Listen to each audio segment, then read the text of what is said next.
E eu estou muito feliz porque hoje nós vamos aqui continuar a série Be Holy, né? Seja santo, o que quer que seja isso. Estou muito feliz com isso. Eu acho que vocês vão ver esse tema se alastrar pelo Brasil em quase todas as igrejas. Eu creio, porque o Evangelho ele sempre vai nos levar para um equilíbrio, sempre. Então, quando você vai ver na igreja o pessoal caminhando por um ponto de muito estudo e muita letra e muita teologia, você vai ver que sempre vai ter um pêndulo para o pessoal da chapação, o pessoal que gosta da festa, do fogo, né, reteté, vai ter um pêndulo para que todos eles se encontrem no meio, que é o equilíbrio. E num Brasil que, eu não sei se isso aconteceu no mundo, né, mas num Brasil eu posso falar que passou por um tempo tão forte da hipergraça, vocês sabem disso, né, que eu estou falando. Então é normal que Deus comece a direcionar para que se pregue temas relevantes que foram deturpados, não pela graça, a graça é maravilhosa, mas pela deturpação da graça, a hipergraça. Amém? Estão me entendendo? Então é um prazer para mim estar ministrando sobre isso. E eu quero que você peça a Deus nessa hora que fale o seu coração, fale que a palavra dele se manifeste como vida, como luz no seu espírito. Você também na sua casa. Ore comigo. Espírito Santo de Deus, obrigado, Pai, por eu estar aqui, onde os teus filhos estiverem, acompanhando até mesmo depois, Deus, no vídeo, mas que a tua luz, Pai, ilumine os nossos corações, as nossas mentes, que a tua palavra transforme, Pai, as nossas vidas, que vá além das letras, Pai, mas que seja o espírito de revelação que carimba o nosso coração e que transforma em vida, Pai, tudo aquilo que o Senhor tem, Deus, enviado às nossas vidas, aos nossos corações, como direcionamento não somente aqui em Timbó, não somente para Poema, mas para o teu povo no mundo inteiro, Deus, em nome de Jesus, amém e amém. Falando sobre santidade, quero falar sobre o equilíbrio da santidade. Vocês sabem que muitas vezes se trata na igreja a santidade como um objetivo inalcançável. Parece que é aquele negócio tipo a glorificação do nosso corpo. Você lê na Bíblia que um dia nós teremos os nossos corpos glorificados. Mas é um negócio que você sabe que é só quando Jesus voltar, é só no arrebatamento, é só lá na eternidade. Tipo, não é um negócio que a gente espera para acontecer agora. É um objetivo, um alvo. E muitos acham que a santidade é assim, a gente só vai alcançar a santidade quando a gente chegar naquele nível assim, né? O cara está quase espírita, né? Quando um espírito mais elevado, né? Quando nós nos transformarmos em alguém assim que já passou por muitas fases de elevação espiritual, né? Não somos espíritas, né? Nós somos espirituais. Nós não estamos em busca da santidade como algo inalcançável, como uma luta, um caminho que é um objetivo final, não. A santidade é um caminho onde nós trilhamos a nossa caminhada de fé, a nossa vida, é um lugar onde nós fomos preparados para viver por Deus, todos os dias, amém? Todos os dias. O mundo, ele trata a santidade como um deboche. Eu, pelo menos, todo o tempo de escola, né, depois que a gente cresce, trabalha, casa, não é todo mundo que fica debochando na nossa cara, mas criança não tem essa vergonha, ele debocha mesmo, né? Adolescente, jovem. Então, quando eu estava na escola, eles viam alguma atitude que era uma atitude de filho de Deus, uma atitude de santidade. Ele falava, meu Deus, vai dizer que tu é santinho, né? Vai dizer que tu vai ficar nessa santidadezinha aí, né? Vai dizer que tu vai ser assim diferentão da gente, né? Porque o povo fica com raiva, né? Ele acha que a gente está falando para eles, quando a gente busca atitudes de santidade, o pessoal acha que a gente está tentando ser perfeito para os outros, para mostrar que a gente é melhor. Isso não é uma verdade, isso não é o objetivo da santidade. Mas o mundo, ele debocha da santidade. Agora, os verdadeiros filhos de Deus entendem que a santidade é o único estilo de vida possível para alguém que é nascido de novo. Santidade é o único estilo de vida que existe para quem nasceu de novo. Eu postei isso no meu Instagram anteontem e vou falar aqui novamente, que para Adão e Eva, a santidade era o único estilo de vida que existia. Vocês conseguem imaginar isso? Santidade era a vida dele, a vida normal deles era viver em santidade. Como é que eu sei disso? A Bíblia não fala que sem santidade nós não podemos ver o Senhor? Então, se Adão e Eva viam ao Senhor todos os dias na viração do dia, eu só posso entender que eles viviam todos os dias em santidade. Imagina uma vida onde a santidade é algo extremamente normal, na verdade não existe outra coisa além da santidade. E eu posso dizer, foi exatamente para isso que Deus me criou e para isso que Deus te criou. Para que a gente olhasse, olhe para o lado, olhe para o outro e fala, mas como assim? Existe algo além da santidade? Mas aqui na igreja existe alguma coisa que não seja ser santo? Como confirmação, até caiu os negócios lá, né? Viu? Confirmação da palavra. Coisas que só ao vivo você vê. Viu? Você que está em casa não tem nenhum problema? Vem aqui ver essas coisas. Eu quero que você entenda que Adão e Eva, todos os dias, eles tinham a oportunidade de estar na presença de Deus, na viração do dia, sem o sacrifício de Jesus. Você já imaginou? Não precisava do sacrifício de Jesus, eles conseguiam ter acesso a Deus, porque eles eram santos. Não precisava de Jesus, eles eram santos. Ou seja, esse era o projeto original. Deus não estava esperando assim, vou matar meu filho aqui para garantir. A gente sabe que Jesus é o Cordeiro morto desde a fundação do mundo, porém o plano original está claro ali no Éden. Era você poder me encontrar sem atalhos, um caminho direto ao Pai. Essa era a identidade que Deus colocou no ser humano. Você consegue entender? A gente muitas vezes não vê, principalmente quando a gente chega aos pés de Jesus, a gente fala, que vida lascada, longe de Deus. A gente não consegue imaginar que a santidade é o projeto para que todo mundo, no mundo inteiro, viva. Por isso que o mundo não dá certo, não tem como dar certo. Porque o padrão de Deus não é vivido pelo mundo. Quando Adão e Eva estavam no jardim, eles tinham vestes. Não sei se você já viu isso na Bíblia. Eu vou ler para vocês Salmo 104, versículo 1 e o versículo 2, a parte A, que diz o seguinte: bendize, ó minha alma, o Senhor. Senhor Deus meu, Tu és magnificentíssimo, estás vestido de glória e de majestade. Ele se cobre de luz, como um vestido de glória. Nós fomos feitos à imagem e semelhança de Deus. E eu posso imaginar que se o vestido de Deus era um vestido de glória, eu posso imaginar que quando Deus nos criou, qual era o vestido de Adão e Eva? A glória. Assim como a santidade era algo normal, a glória era algo normal. E você imagina alguém que anda sempre na glória. A gente tenta alcançar momentos de glória, a gente tenta viver momentos de glória, a gente está lá no quartinho buscando a glória. Agora eu quero que você imagine as suas vestes de glória, vestes de luz. Por isso que quando Adão e Eva pecam, o que acontece? Os olhos deles se abrem, eles percebem que agora eles estão nus. Porque assim como fala em Romanos 3:23, que todos pecaram e destituídos estão da glória. A glória deixou de ser as nossas vestes, não é mais a nossa vestimenta normal. Assim como a santidade deixou de ser o nosso estilo de vida normal. Infelizmente, com a queda, isso aconteceu. O homem se afastou de Deus. Outras coisas começaram a ser normais. Por isso que Deus queria evitar que o homem conhecesse o mal. Falou, não comam da árvore do conhecimento do bem e do mal. Se você nem conhece o mal, você nem vai saber se fizer o mal. Você não vai fazer o mal. Paulo ele vai explicar isso melhor, que a lei é que trouxe o pecado. Porque sem a lei eu nem saberia o que era o pecado. Então, sem ser um conhecedor do mal, não tinha como eu saber que eu estou fazendo mal.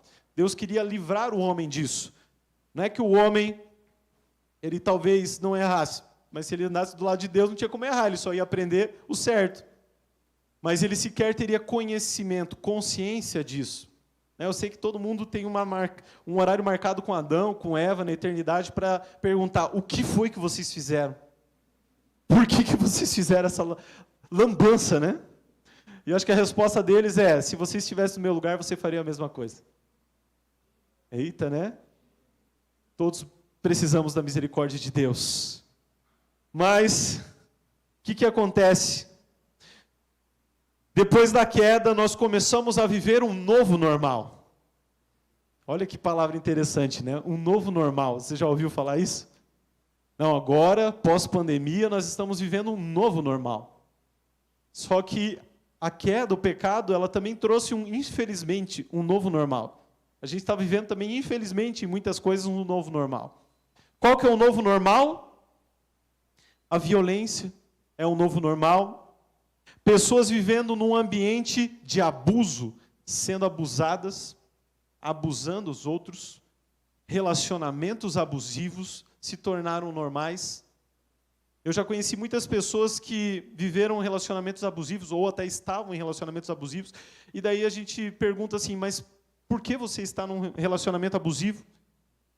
E a pessoa simplesmente respondia assim, porque eu não consigo imaginar se existe outro estilo de vida para viver, para mim isso é a vida normal. Para mim, se eu sair disso aqui, vai que eu vou em algo pior. Ou seja, para ela, é daquilo para o pior, não existe melhor.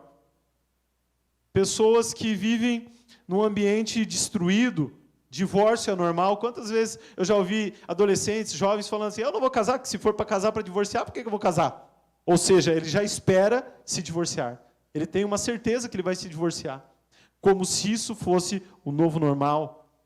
Muitas pessoas acham que isso é o único jeito de viver. Mulheres que apanham. Eu acho engraçado algumas mulheres que a gente conheceu que apanhavam já namorando e se casaram. Acharam que o casamento ia transformar a vida do indivíduo. O casamento ele não transforma, na verdade ele só expõe com mais clareza aquilo que a pessoa já é. Então, se ela é uma boa pessoa, ela vai ser uma ótima pessoa depois de casar. Se ela é uma pessoa ruim, ela vai ser uma péssima pessoa depois de casar. Porque o casamento ele só nos expõe de maneira mais intensa. E as pessoas acham, não, é normal, não, capaz. Foi um descontrole, um tapinha, não dói. Né? Já diria a música do diabo, né? Então, pessoas vivem em ambientes tóxicos e acham que isso é normal. Ou seja, a santidade perdeu o seu lugar. Mas o normal de verdade para o Filho de Deus é viver em santidade. Nós temos que ter isso. Acho que algumas 2 ou 3 semanas eu estava jogando futebol com os irmãos. Não sei se alguém joga futebol aqui ou qualquer outro esporte, vôlei, sinuca. Pode sinuca, irmão? Pode. Se acertar, se jogar bem, pode. Se jogar mal, não faça isso. Vai fazer outra coisa. Né? Peca, bote, alguma coisa, irmãos. Mas eu estava jogando futebol, e sabe que o futebol ele é que nem o casamento, ele revela corações. É incrível. E antes de cada futebol lá, nós, entre irmãos, nós oramos, damos as mãos. Geralmente sou eu que oro, porque eu sou pastor, como se a oração do pastor fosse converter o coração de todos os carniceiros, né? Mas não acontece. E eu me lembro que no final do jogo, 2 irmãos começaram a brigar e se ofenderam, xingaram um ao outro. E eu fiquei tão triste com aquela situação naquele momento, que eu me lembro que eu tirei o colete, larguei e saí do campo e acabou o jogo ali. Por quê? Porque um sentimento de revolta veio no meu coração, porque aquilo não era normal para filhos de Deus. E daí foi um clima péssimo, que todo mundo já largou, também veio para o vestiário, ainda bem que tinha um churrasco depois, que daí todo mundo se perdoou. Mas ali foi um ambiente onde eles viram que precisa existir uma indignação no nosso coração quando a santidade não está existindo em nosso meio. E é lógico que eu estou falando aqui no nosso relacionamento como igreja, como irmãos, não tem como eu cobrar que haja santidade no mundo, mas precisa existir santidade entre nós e no nosso relacionamento lá fora, com certeza. Porque eu falei para os irmãos assim, vocês brigaram aqui na frente de todo mundo, que tinha um monte de gente vendo o jogo, que não era da igreja, não era nada. Daí lá no vestiário todo mundo se arrepende, pede perdão e todo mundo sai feliz. Mas ninguém pediu perdão na frente de todo mundo que viu aquilo que aconteceu. Ou seja, fomos um péssimo exemplo para o mundo daquilo que Deus é. E aí, cadê a santidade? Mas o problema, irmãos, o problema é o pecado, É o pecado. Romanos capítulo 7, versículo 14, fala: o problema não está na lei, pois a lei é espiritual e boa. O problema está em mim, pois sou humano, escravo do pecado.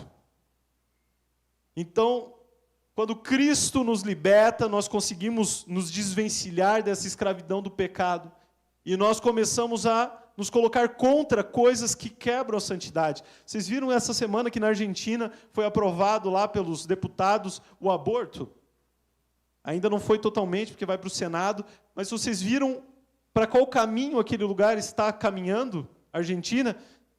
Tem como dar certo isso, se tornando normal a Argentina, que é um país extremamente cristão, esmagadora maioria católica, mas cristão? Eles têm uma Bíblia onde fala a mesma coisa que a nossa, e onde isso está se tornando uma realidade. Tem como a gente achar normal? Aqui no Brasil é algo normalíssimo. Você vê separação todo dia na igreja entre irmãos. Aqui na Poema Timbó nunca, né? Mas eu digo que a gente vê isso em outras igrejas. E não pode ser algo normal, não pode ser algo normal. Nós não podemos nos acostumar com ambientes onde a santidade não é algo normal. Mas eu sei que quando eu começo a falar sobre santidade, às vezes a gente vai cair para um caminho errado aqui, que é, você tem que fazer isso, tem que fazer aquilo, tem que viver assim, tem que viver assado, vamos seguir essa listinha aqui, porque se você seguir essa listinha, se enquadrar nisso aqui, daí você é santo. Então eu queria falar sobre, primeiro, 2 caminhos errados para a santidade. O primeiro caminho errado para a santidade é o legalismo. O legalismo é o primeiro caminho errado, porque o legalismo é acreditar que podemos ser santos, ter uma vida santa. Eu não estou falando da santificação, ser santo na salvação em Cristo, eu estou falando de um caminho, um estilo de vida de santidade. Tem pessoas que acham que nós conseguimos ser santos na força do nosso próprio braço. E isso é impossível, mas o legalista acha que dá. Então, o que é melhor? É só a gente colocar um monte de regras, e daí você segue essas regras, você é santo. Se você não segue essas regras, você não é santo. Você deve conhecer muitas igrejas que têm um padrão muito alto. Você tem que fazer um monte de coisa, você tem que andar com um determinado tipo de roupa, ter um determinado tipo de cabelo, você tem que, até dormir, você tem que dormir de terno às vezes, você precisa ter um tipo de palavreado diferenciado, você não pode se misturar com um monte de gente. E eu te falo que até é engraçado, porque as maiores atrocidades, os maiores escândalos que nós vemos na igreja acontecem em lugares assim, onde a lei impera, onde existe um legalismo muito forte. Eu convivi 2 anos com um colega de trabalho que ele era de uma denominação extremamente religiosa, cobrava demais, e eu nunca vi alguém tão oprimido pela religião que nem aquele rapaz, porque o que ele fazia? Todo dia ele chegava no trabalho todo feliz e me contava todas as atrocidades que ele tinha feito. Eu fiz isso, eu fiz aquilo, tudo que a palavra de Deus não acha legal, que Deus não se agrada, ele fazia tudo aquilo escondido. E daí na igreja ele era um santo. E daí quando ele podia, ele fazia tudo do pior, né? Do ruim do pior, né? Do bom e do melhor, do ruim do pior. Mas diante daqueles que eram da mesma religião, ele era alguém perfeito.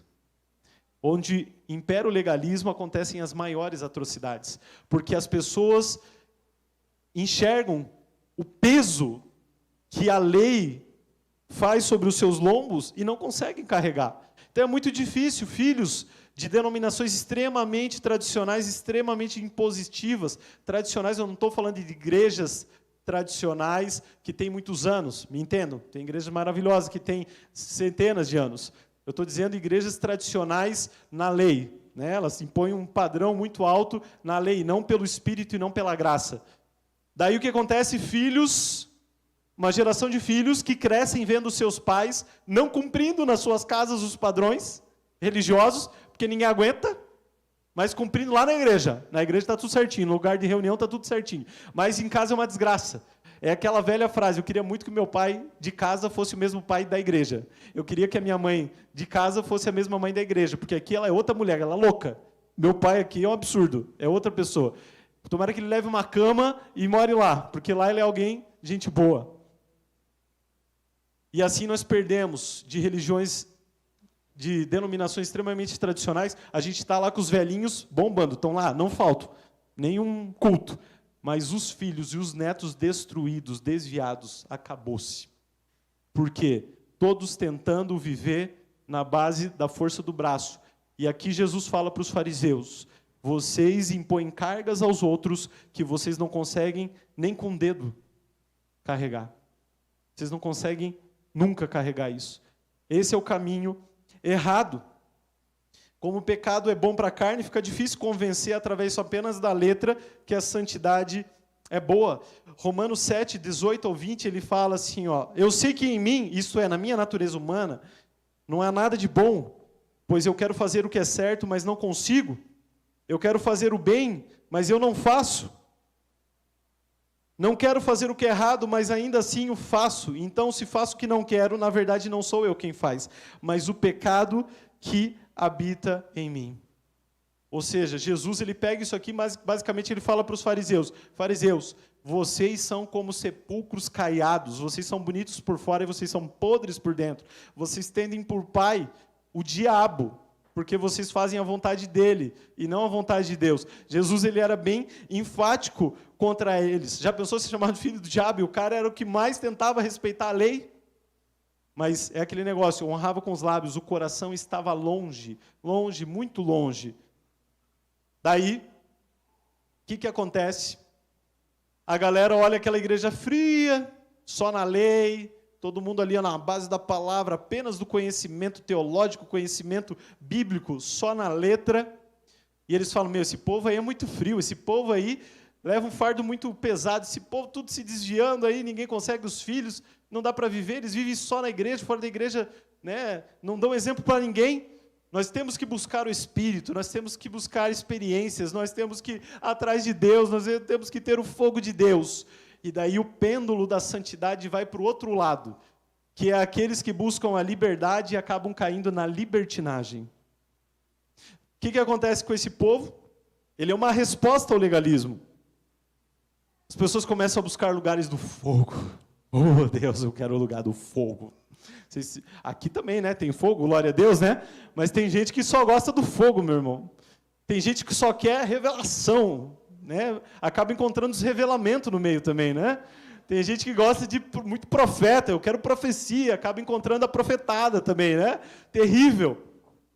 Pessoas que querem viver de seminário em seminário, de conferência em conferência. Ah, GC não, porque GC é muito fraco, eu gosto de ver assim, quando vier o Mark Schubert, daí eu venho. Né? Ver esse povo assim, né? Chico de longe, daí eu venho. Não, Joinville é muito perto, eu quero o povo de longe. Esse eu quero. Daí o que acontece? É uma bênção. Cai no espírito, cai na unção, unção do riso, dá risada, o fogo nunca apaga, né? É uma glória só. E esse fogo dura até quando? Até terça-feira. Segunda-feira ainda está assim, né? O foguinho, mas está ali, né? Terça-feira se acaba, já acorda em trevas, já. Que foi, mulher? Vai-te embora, né? Sai daqui. Cala a boca, criançada. Deixa eu ir para o trabalho. Chefe, hoje me esquece que hoje eu não estou bem. Mas cadê o fogo? Né? Cadê o fogo que nunca dorme, nunca apaga? Apagou nessa vida aí? O que aconteceu? Daí nós ouvimos muita gente já falar assim, o que adianta isso aí? Cai na unção, mas depois cai no pecado. Vive de semana inteira no pecado, uma vida derrotada. Ele vive, né, de semana em semana, de culto em culto, mas não de glória em glória. E daí não adianta. E o problema também, o grande problema desse tipo de pessoa é o quê? Que ela ama a chapação, mas como ela não tem conhecimento bíblico, como ela não buscou a palavra, ela não sabe identificar exatamente o que é a chapação de Deus e o que é a alma apenas. O que é apenas ela e que não tem nenhum envolvimento de Deus. Isso é muito perigoso. Ou seja, nós lidamos com dois exemplos de deturpação da santidade. A santidade não está em nenhum desses lugares. Mas eu quero falar sobre o equilíbrio da santidade. Repita comigo, o equilíbrio da santidade. Você em casa também, larga essa pizza e fala o equilíbrio da santidade. Agora dá, né? O cara comendo pizza e me assistindo. Oh, maravilha. Quando nós pendemos apenas para o conhecimento bíblico, sem comunhão com o Espírito, falharemos, porque a santidade não está apenas na letra. Saber de cor a Bíblia não nos traz santidade. Eu já conheci pessoas que sabiam a Bíblia mais do que eu, e, não cumpriam nada da Bíblia, eu achava engraçado. Eu já conheci espíritas assim, que conheciam a Bíblia de cabo a rabo, e não era nem para praticar, era só para poder pegar no pé dos crentes. Vou dizer, pô, tu não sabe disso, mas está lá na tua Bíblia, ainda na tua Bíblia. Daí, meu Deus, mas só a letra, só o conhecimento, saber a musiquinha dos 66 livros, né? Gênesis, e vai indo. Isso não traz santidade para a nossa vida. Não adianta, não adianta. Esse foi a grande falha dos judeus. Mestres das letras, mas eram vencidos pelo pecado, pois não estavam dispostos a mergulhar na graça. E quando pendemos apenas para o lado das experiências espirituais, viveremos uma grande incerteza se realmente é Deus falando, se é o diabo falando, ou se é a gente mesmo falando, se estamos sendo enganados, se a profecia é aquilo mesmo ou não é, se os profetas são verdadeiros ou se são falsos. Se nós vivemos apenas por sentimentos, o emocional vai nos induzir ao erro. Que o ser humano é fera em ser guiado para onde ele quer. Ah, e você me falou que eu vou ser abençoado. Esse é um profeta de Deus. Ah, meu Deus, é um profeta de Deus. Ah, ele falou que está chegando a hora da vitória. É um profeta de Deus. Profeta. O que, irmão? Eu tenho que me converter? Como assim me converter? Jesus já é tudo na minha vida. Não, isso não é de Deus. Eu tenho uma palavra de Deus para mim? Ah, essa palavra é de Deus para mim. E assim nós somos guiados pelo que nós queremos. Se você vê o Velho Testamento, Deus estava para enviar guerra, ia conquistar, o povo ia morrer. Em quem que eles acreditavam? Nos profetas que falavam, fica tranquilo, vai dar tudo certo. E o que acontecia? Dava tudo errado. Ou seja, nós precisamos de discernimento. O equilíbrio da santidade está numa caminhada diária com Deus, tornando a palavra viva pelo relacionamento com o Espírito Santo. Esse é o sinal de equilíbrio nos filhos de Deus e na igreja. É a caminhada diária. Às vezes a gente quer dar um grande segredo da santidade, mas o segredo da santidade é uma coisa extremamente simples. É caminhar todos os dias com o Senhor. É caminhar em intimidade com o Espírito Santo. Uma igreja que vai viver em equilíbrio de santidade é a igreja que ama o pão, ama o vinho. Vocês já viram muito falar disso, né? O Mark gosta muito de pregar sobre isso. Mas que, acima de tudo, tem uma vida com aquele que dá o pão e aquele que dá o vinho. Essa é a vida da santidade. Na esfera da santidade, a grande falha que nós temos cometido como igreja e como filhos é o quê? É não ter tempo com Deus todos os dias, é não ter disciplina nisso. Romanos capítulo 7, versículo 6, dá a solução da santidade para todas as pessoas. Ele fala, agora, porém, fomos libertos da lei, pois morremos para ela e já não estamos presos a seu poder. Podemos servir a Deus, não da maneira antiga, o legalismo, obedecendo a letra da lei, mas da maneira nova, vivendo no Espírito. Vivendo no Espírito. Esse poder, ele é um poder que foi totalmente transformado da velha aliança para a nova aliança. Eu quero mostrar um exemplo para vocês. Na velha aliança, o sacerdote, ele tinha que ter uma vida muito cuidadosa. Ele tinha que ter muito cuidado em tudo que ele fazia. A santidade estava relacionada a ele cumprir toda a lei. E a gente sabe que ninguém conseguiu cumprir, se caía numa, caiu em tudo. Daí o que acontecia? O sacerdote, ele não poderia se aproximar de morto, não podia tocar em gente imunda, não podia tocar na esposa quando ela estava naqueles dias, porque ficava impuro. Não podia tocar em alguém com problema de pele, pessoas leprosas. Se ele tocasse, ele não poderia mais servir a Deus. Ou seja, olha que santidade mais fraquinha. Estou santo. Mas se eu encostar em você, eu me torno impuro. Eu tenho uma santidade que é tão limitada que se eu encostar em qualquer coisa, eu me torno impuro. Então eu não posso sentar na roda dos escarnecedores, porque se eu sentar nessa roda, irmão, eu estarei ficando impuro na hora. Daí eu já não posso mais ir para a igreja, não posso fazer nada para Deus, porque eu já estou impuro. Eu não posso ir nas festas do final do ano com a minha família, porque se eu cair lá na minha família, meu irmão, eu vou ficar impuro com certeza. Eu vou ficar em casa, é melhor, para não dar aquele papelão de fim de ano que eu sempre dou. Está entendendo, né? Não, isso nunca aconteceu comigo. Mas assim, eu não posso estar com o pessoal do trabalho, não posso almoçar com o pessoal do trabalho, que se eu for almoçar com o pessoal do trabalho, meu amigo, eles vão começar a contar umas coisinhas, umas piadinhas, umas coisas assim, eu vou rir, eu vou cair na gargalhada também.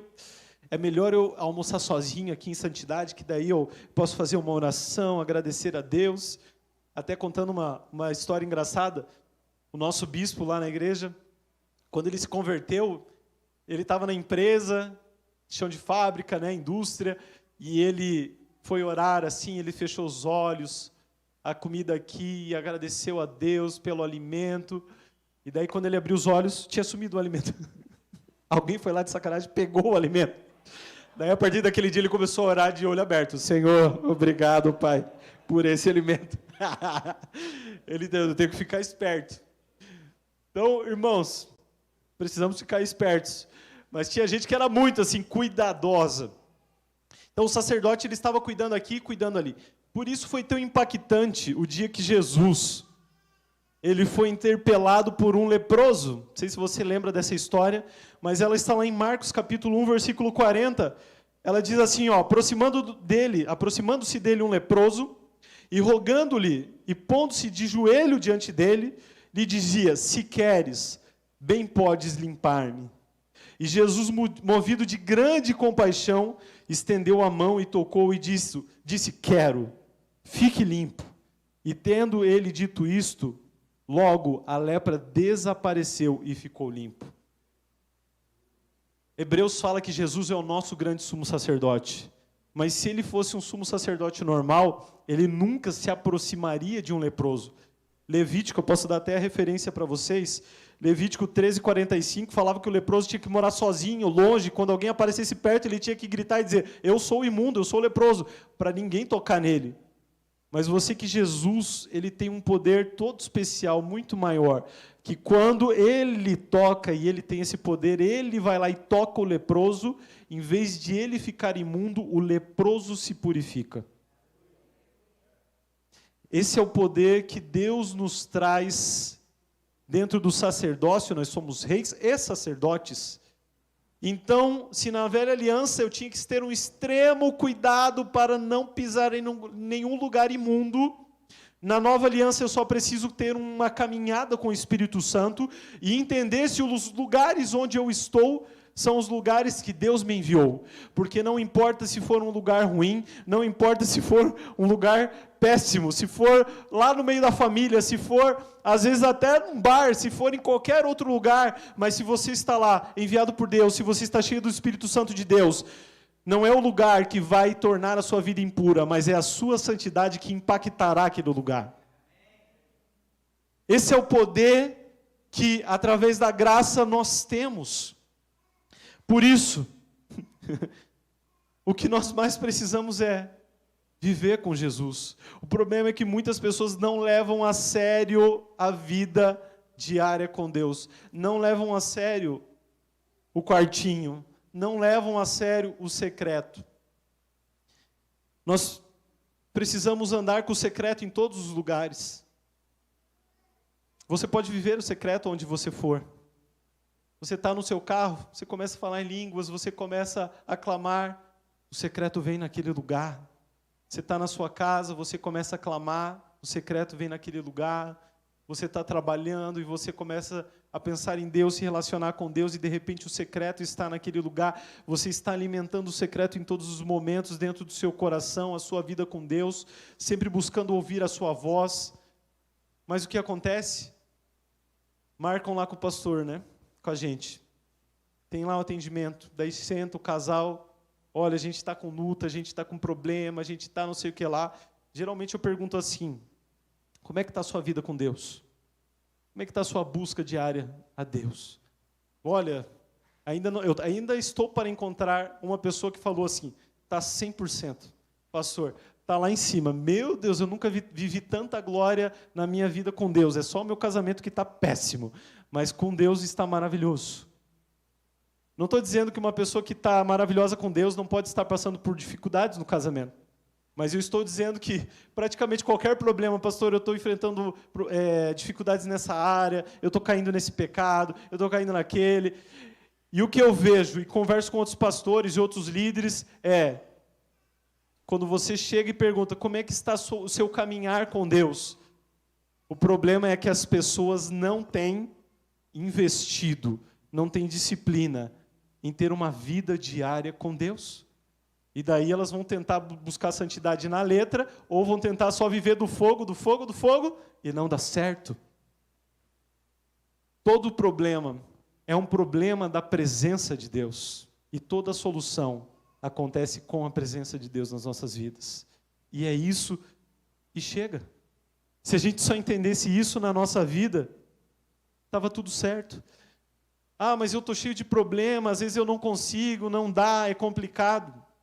Mas eu te digo, Deus, Ele resolve os seus problemas para que você tenha tempo com Ele. Mas se você, mesmo tendo os problemas resolvidos, não vai ter tempo com Ele, então você vai continuar ocupado com alguma coisa, né? Para que te deixar sem nada, né? Mente vazia, oficina do diabo, como diz o versículo, que não está na Bíblia, né? Eu já ouvi essa. Não, como a Bíblia fala, água mole em pedra dura, tanto bate até que for. Não está na Bíblia. Irmãos, Jesus, não dá para entender, né? Jesus era Deus.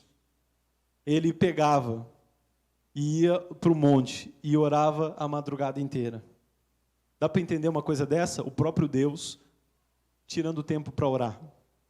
Agora, Jesus ia orar. A gente acha que vai conseguir fazer tudo na vida e viver uma vida em santidade sem orar. Sem ter uma vida entregue no altar. Não no altar aqui, mas o seu coração. Porque quando a Bíblia fala, não vos conformeis com este mundo, com este século, mas transformai-vos pela renovação do vosso entendimento, para que vivais a boa, perfeita e agradável vontade de Deus, apresentando-nos, como sacrifícios vivos. Nós precisamos nos apresentar como sacrifícios vivos.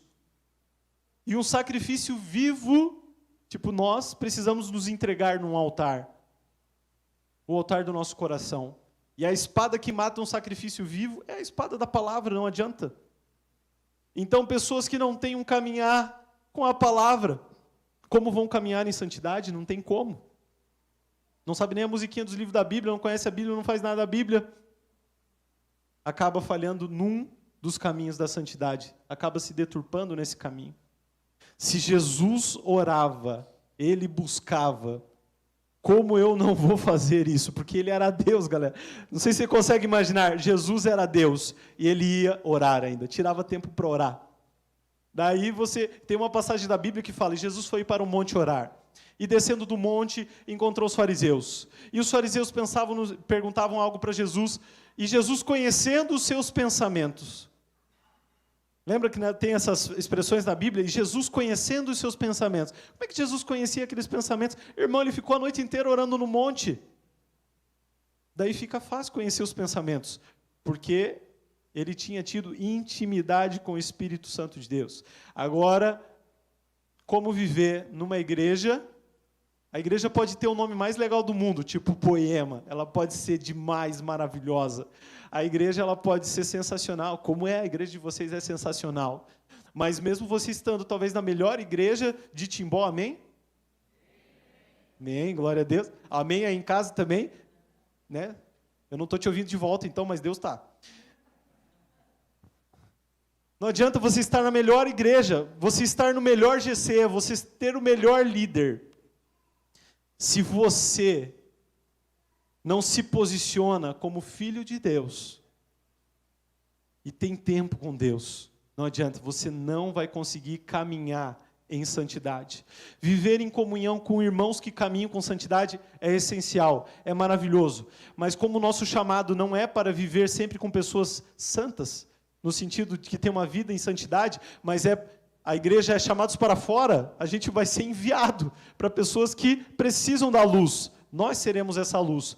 Mas se a gente não acende o nosso fogo, se a gente não é uma virgem que acumula óleo, se nós não somos pessoas que compram azeite, como foi orientado para as virgens, vão lá e compram o azeite de vocês, se nós não tiramos tempo para comprar novas vestes, não é isso que está em Apocalipse?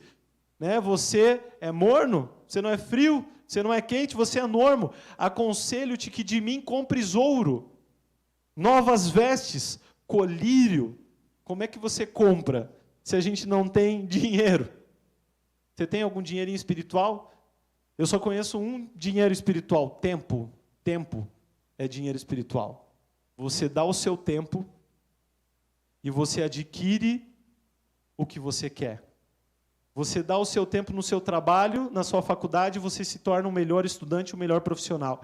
Você investe o seu tempo com seus filhos, com a sua esposa, com o seu marido, você se torna um melhor marido, melhor esposa, melhor pai, melhor mãe.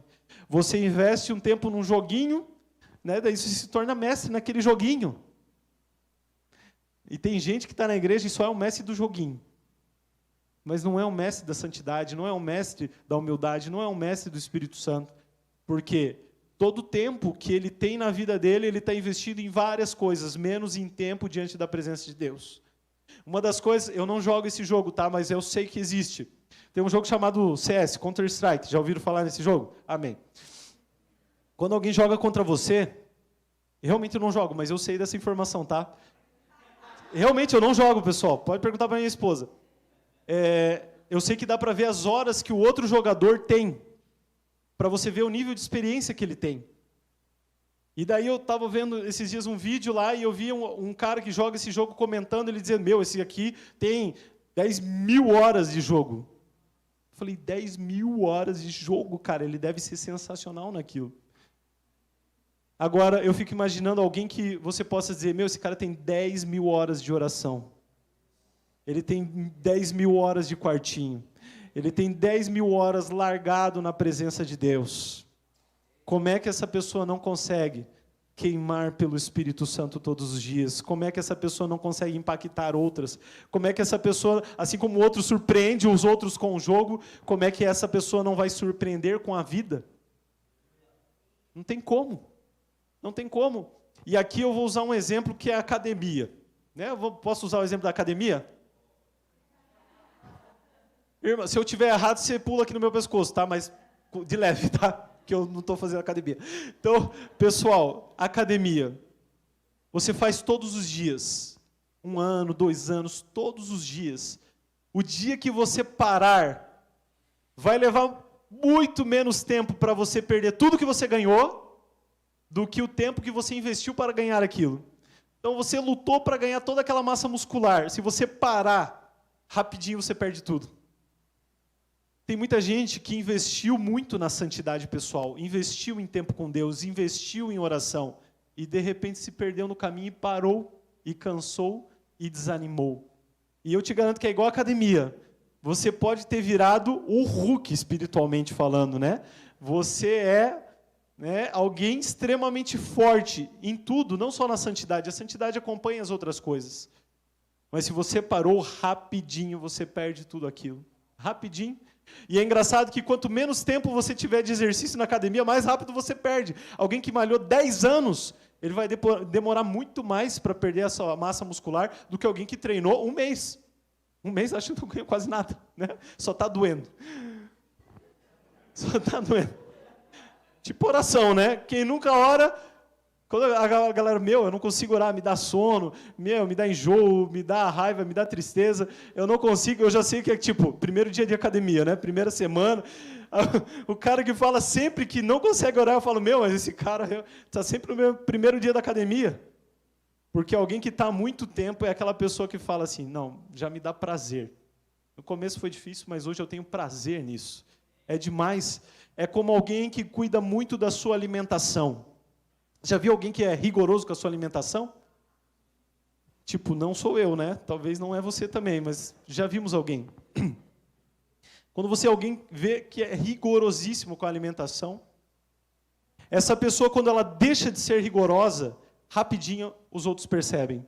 porque o corpo dela muda, ela mesma percebe isso rapidamente. E não importa se ela levou 10 anos cuidando da alimentação, se ela perdeu um mês a estribeira, todo dia no McDonald's, todo dia, né, comendo besteira, irmão, aqueles 10 anos vão servir para alguma coisa, mas não para muita coisa. E daí a pessoa vai dizer, meu Deus, eu fiz tanto, como é que agora eu deixei isso acontecer? Assim é a santidade nas nossas vidas. Ela precisa ser cultivada sempre, sempre. Tudo que acontece na igreja, estava falando isso com alguns irmãos, a Bíblia nos dá dois conselhos, duas garantias, duas certezas. Primeiro, acontecerão escândalos. Na igreja acontecerão escândalos, não tem como fugir. Jesus falou, é inevitável que aconteçam os escândalos. Eu acho engraçado, aparece um daí, oh, meu Deus, aconteceu um escândalo. Daí eu falo, mas meu Deus, todo mundo já sabia, não? Não leu a Bíblia? Estava lá. A única coisa é que nós devemos orar para que não seja pela gente o escândalo. Vai acontecer, que não seja pela gente. Vai acontecer com quem? Com quem não exercita a sua vida com Deus, com certeza. Com alguém que deixou de malhar espiritualmente, que deixou de se alimentar bem espiritualmente, porque tem gente que é assim, não, eu tenho o meu quartinho, todo dia eu estou lá no meu quartinho. Você já viu alguém que na academia malha errado? Tem gente que malha errado na academia. O cara é um monstro, né? Ele pega assim, ó, você acha que ele vai ter um troço, né? E ele acha que, vou ficar muito bombado, né? Ele vai ter um troço, daqui a pouco ele vai cair duro, vai ter uma lesão. Então tem gente que até tira tempo para se exercitar espiritualmente, mas ele tem uma vida com exercícios totalmente errados. Jesus já explicava, não é pelo muito falar que vocês serão ouvidos, não é pelas vãs repetições. Jesus já está explicando, isso é um exercício errado. Não é dizendo, eu me condeno, só Jesus. Não sei se já viu televisões assim, que tem esses programas que a pessoa fica falando uma palavra assim, 10 minutos. Não dá, só com Jesus. Não é pelo muito falar, não é pela fórmula, é muito mais pelo nosso coração. E daí como é que você vai saber o melhor jeito? Através da palavra de Deus e através de vidas que estão alcançando isso. Qual que é o objetivo de Deus? É que as pessoas olhem para você e falem assim, como você é diferente. Não é legal um filho de Deus ouvir isso, uma filha de Deus ouvir isso? Você é diferente. E não a pessoa falando, você é horrível, né? Você é diferente, todo mundo é legal, você é horrível. Não. As pessoas vão olhar para você e vão dizer, nossa, você é diferente, você tem um brilho. Parece que você tem uma aura, né? As pessoas falam, você tem uma aura maravilhosa. Você já pode falar, é um vestido de glória que eu tenho. Esse vestido, né? Um dia ele desapareceu, mas Jesus trouxe ele de volta na minha vida. Se você está vendo esse vestido, era maravilhoso. Quantas pessoas que nós vemos que tem essa diferença, essa glória, até mesmo dentro da igreja. Eu citei algumas vezes o Mark Schuber aqui. Quem já se relacionou com o Mark Schuber, eu vou falar para você, você vê que ele é diferente.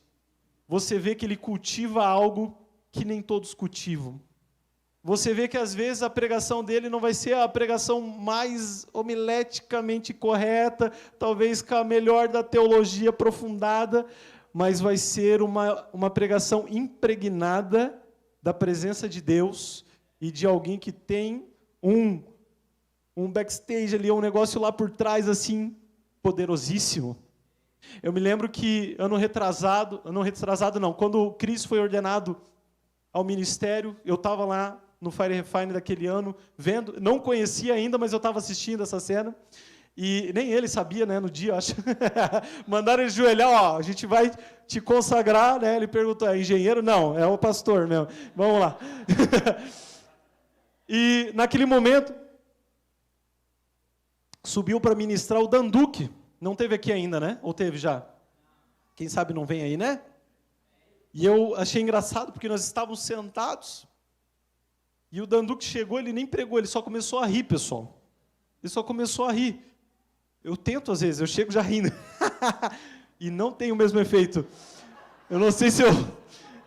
Porque quando ele chegou e começou a rir, nós começamos a chorar. Pareceu uma onda vindo assim, ó. Bateu porque quase derrubou e parece que daí ela voltou ainda, deu um pedal a Robinho, quase que a gente foi para o chão para frente. Nós nos olhamos um para o lado e dizemos, que é isso, meu amigo? Que é isso?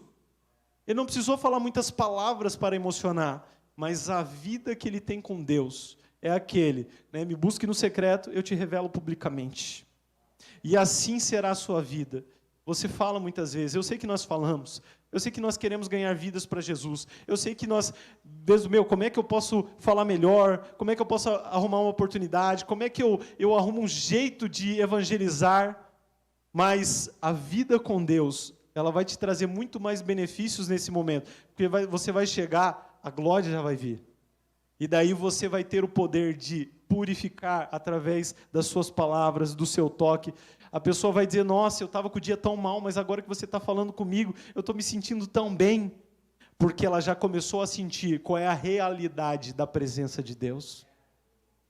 Você imagina como nós impactaremos o mundo se vivemos a manifestação da santidade de Deus na terra? Mas, eu queria dizer para vocês que assim como Isaías, um dia ele falou, meu Deus, eu sou um homem de lábios impuros. E o que aconteceu? Brasas vieram e tocaram nos seus lábios. Eu posso dizer que não é aqui que as brasas vêm e tocarão nos nossos lábios, porque essas brasas já devem ter queimado o nosso coração, enviados por Jesus. Mas o que nós precisamos é realmente assumir um compromisso de disciplina, de ter uma vida diária com Deus, de orar, de buscar o secreto. E nisso eu peço para que vocês fiquem de pé. Quero que você feche os teus olhos.